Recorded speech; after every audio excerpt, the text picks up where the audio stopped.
Hello, everyone. This is Joseph Suglia, Suglia, and I will be reading for you Table 41, which is my novel.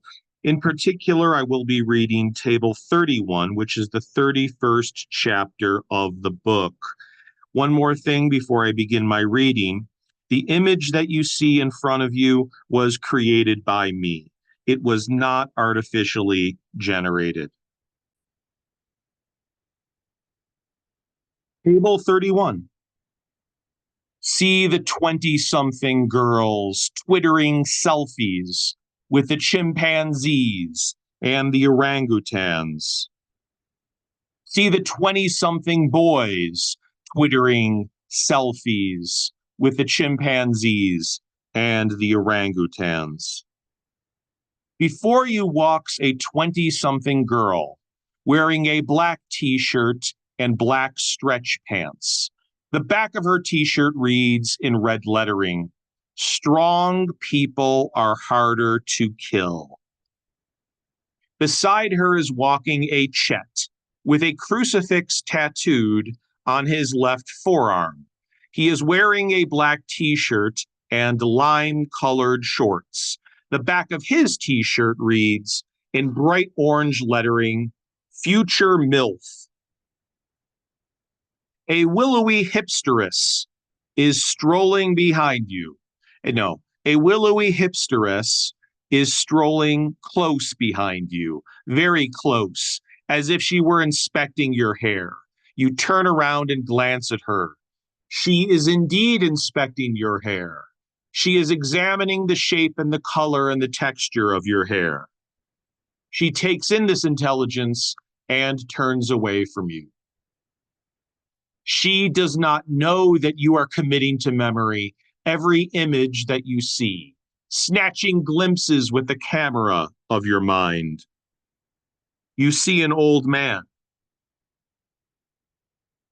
The old man hobbles out to the street.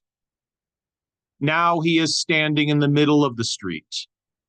His eyes are swelling and welling up with tears. He snatches at the air as a flock of magnetic birds swirls around him. Squalling and spiraling downwards, the spiral of birds. Then the birds reascend. They circle and then settle onto the ledges of an apartment building. The National Guard has left crates on the right side of Clark Street. The crates are crowbarred open. The human beings attack their contents with animal fervency. They, the human beings, dance across the sawdusty ground. Where is the National Guard? Where is the Army? It is as if the local and federal governments threw up their hands, baffled by the absurdity of it all. Shinning up a newly grown tree with its bow legs, an orangutan reaches one of the uppermost branches, unpuckers its mouth, and releases a long saurian roar. The orangutan then pouts with displeasure. Chewing orangutans are chewing the bark of the tree. The tops of two trees lean together, gibbons and orangutans curled up in their branches.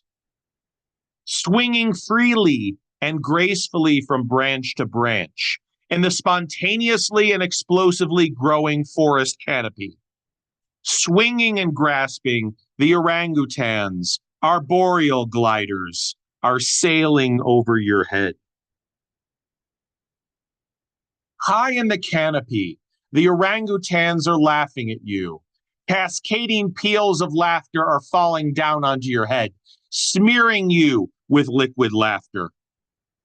Before you, a milk puddle is growing into a milk pool. The milk pool is growing into a milk pond. Canadian geese are honking and plonking their heads into the milk. The great apes are hooting and looting. You can hear the hooting and the looting of the great apes. You can hear the honking and plonking of the Canadian geese. The apes are scurrying across the green roadway. The Canadian geese are flapping their wings helplessly. A gibbon swings one arm over the other, swiftly moving from branch to branch. It moves so swiftly that it seems to be flying vertically. Rigid with fascination, you stare into the window of a hotel. The hotel bar is now a simian reserve, with monkeys guzzling the liquor and the whiskey.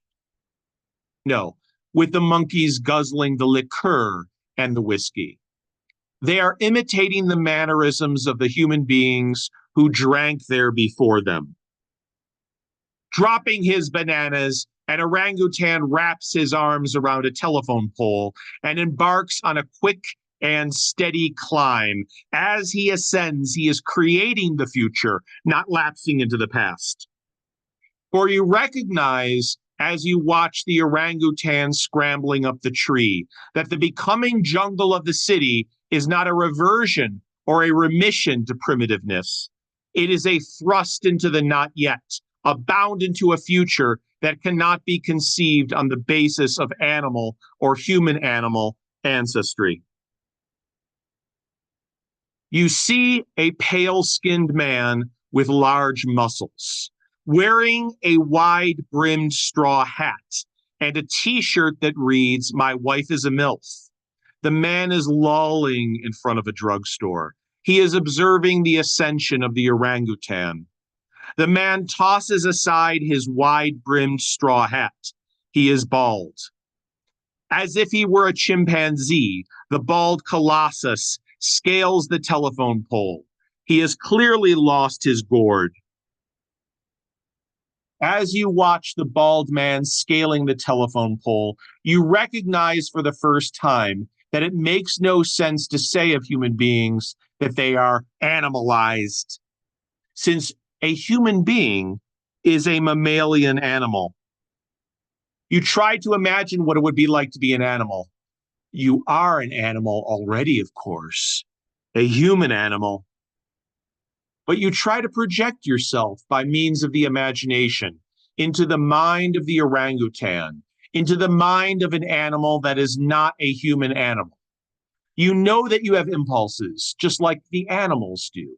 You know that you have the power to restrict and restrain these impulses. Animals, you fancy, do not have this power, the power to restrict and restrain their impulses. Only you, as a human animal, have that power. Does this mean that you are superior to non-human animals? You take out your wallet. You remove the money from your wallet. You release the money, throwing it into the air. Bills sail upwards and then downwards, buoyed by the breeze. The money scatters as it falls. You pounce, you leap, you jump, you bound across the lush green street meadow, spinning in circles, waving your arms like windmill wings. You leap through the air and onto the back of an emu. You ride the emu, your legs clutching its dirty white feathers, your arms embracing its neck. You are flying without flying. Both of you are flying without flying. The emu's beak is jutting and jerking. Its head is bobbing. Its long, solid legs are undulating. It is whirling across the meadow. You and the emu are whirling together across the meadow, across the open prairie, which is suffused with an auroral glow. The emu jackhammering beneath you. Both of you are skipping over the rocks and the grasses until the beast skids to an abrupt halt and then throws you off her back and onto the grass. You take a long breath and resume your run. The bliss of selflessness, the freedom of being you and someone else. You are experiencing the bliss of selflessness. Soaring across the pavilion, you are running idiotically with an idiotic indifference. Your legs propel you. Your legs propel you, your horizontally outstretched arms whistling through the wind. As the free mammal that you are, you run freely. The branches of the trees smack your face as you run. You draw breath, filling your lungs with the bracing air. You emerge into a clearing. You feel your toes sink into the mud. In the clearing, there is a pond, a heady mixture of milk and mud. Rhinoceroses are wallowing in the white mud. The thought strikes you that many thousands of human beings are going through exactly what you are going through now.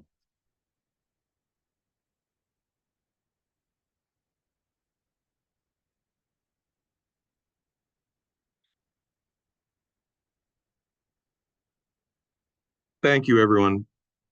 This is Joseph Suglia. That was Table 31 of my novel, Table 41.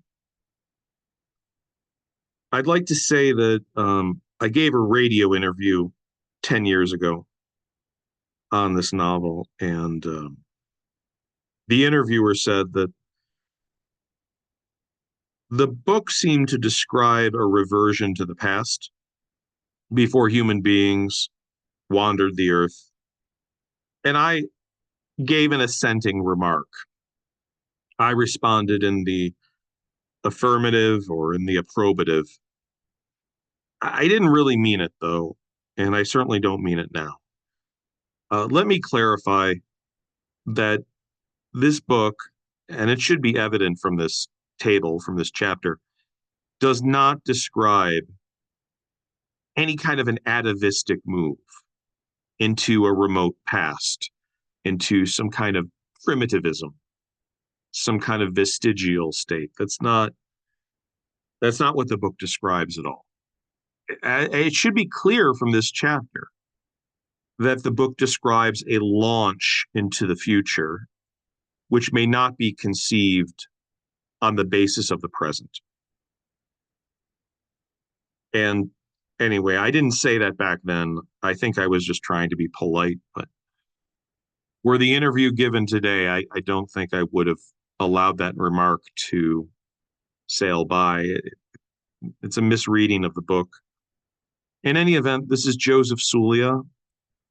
Thank you very much. Signing out and signing off. Thank you.